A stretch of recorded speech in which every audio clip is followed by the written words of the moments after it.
Wednesday, October 14th. Before we get back to Judges, I thought that I would share this story with you. Listen to this. It was a bitter cold evening in northern Virginia many years ago. The old man's beard was glazed by winter's frost while he waited for a ride across the river.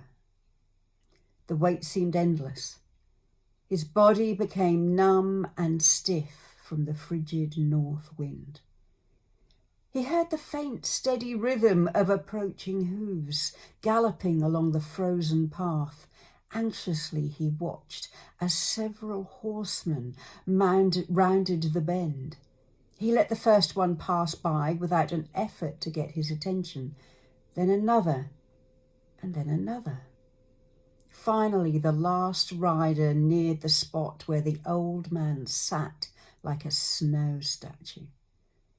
As this one drew near, the old man caught the rider's eye and said, "Sir, would you mind giving an old man a ride to the other side? There doesn't appear to be a passageway by foot." Reining his horse, the rider replied, "Certainly, hop aboard." Seeing the old man was unable to lift his half-frozen body from the ground, the horseman dismounted and helped the old man onto the horse. The horseman took the old man not just across the river, but to his destination, which was just a few miles away. As they neared the tiny but cosy cottage, the horseman's curiosity caused him to inquire, "Sir, I noticed that you let several other riders pass by without making an effort to secure a ride. Then I came up and you immediately asked me for a ride. I'm curious why on such a bitter winter night you would wait and ask the last rider. What if I had refused and left you there?" The old man lowered himself slowly down from the horse, looked the rider straight in the eyes and replied, "I've been around here for some time. I've come to know people pretty well." The old-timer continued, "I looked into the eyes of the other riders and immediately saw there was no concern for my situation. It would have been useless even to ask them for a ride. But when I looked into your eyes, kindness and compassion were evident. I knew then and there that your gentle spirit would welcome the opportunity to give me assistance in my time of need." Those heartwarming comments touched the horseman deeply. "I am most grateful for what you have said," he told the old man. "May I never get too busy in my own affairs, that I fail to respond to the needs of others with kindness and compassion." With that, Thomas Jefferson turned his horse around and made his way back to the White House.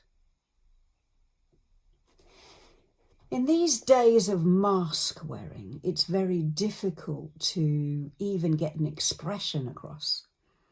In shops, as we're greeted by cashiers, it's hard to know what to say and how to say it in a way that gets any sense of humanity or connection across to another person. So my thought for today is this: how will you take that extra bit of time? How will you get a smile to come into your eyes? How will you meet the eyes of another person in such a way that you make a human connection? And while wearing your mask and watching others wearing their masks, are you paying extra attention for those that are anxious, poor, suffering? Are you able to break through the mask in some way to get across the love of God or just the love of humanity, or maybe just a simple smile that makes it from heart to above the mask. I hope so. I'll see you tomorrow. Bye.